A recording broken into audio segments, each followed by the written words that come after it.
One of the things that's happened to me over the last year, somewhat surprisingly, is that I've been invited to speak in front of a lot of conservative groups.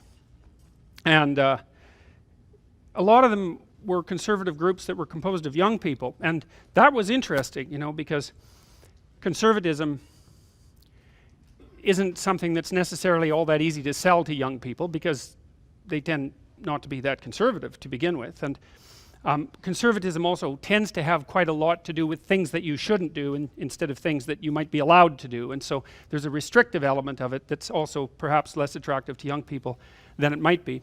People do tend to get more conservative as they get older, as their personalities shift. And so, but what I saw was very interesting, because I saw, and this was particularly true of young men, and I haven't quite puzzled that out yet, but you know, I would talk about what was going on in the universities and what I thought might constitute a reasonable antidote to that, and that was, not only in the universities but also politically, and that was both the adoption of responsibility instead of the incredible and constant stress that's being placed on rights, and also the responsibility of the citizen to speak forward what he or she believed to be true, or at least to not speak what they knew to be false, which is at least a good place to start. And one of the things I found so remarkable was that this was actually a saleable message to young people. And that surprised me, because you know, you wouldn't necessarily think that you would turn a lot of lights on in a young audience by talking to people about truth and responsibility. I think if you went to a marketing agency and told them that that was going to be your political message to young people, they would tell you to go back and, you know, flesh out another plan, sketch out another plan. But maybe young people have been talked to enough about rights for maybe about the next 15 decades, that's what I would think.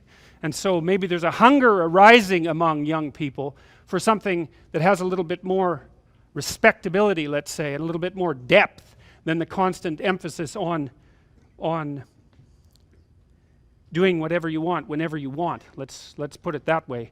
The thing about that, and the thing about rights in general, the idea of rights is that rights don't really give you much direction, right? They tell you what you are in principle allowed to do, but they don't really tell you what you should do. And it actually turns out that you need to know what you should do, because you need to do something, right? People are active, and our lives don't have any meaning without something to do, and something that you should do. It can't just be something that you want to do. That's too shallow. There's no deep meaning, there's no enduring, there's no sustaining meaning in that. It's just impulsiveness, and maybe that's okay in some sense. Maybe that's entertaining, and maybe it's impulsively exciting and fun, and there's some utility in that for life. But life is a very difficult journey, let's say. It involves a lot of suffering, and it involves a lot of heavy existential weight, and you need to be able to put something of value up against that, so that you can withstand your life, and you can stand up with some dignity, and you can contribute to your community, and you can feel that you're a worthwhile person,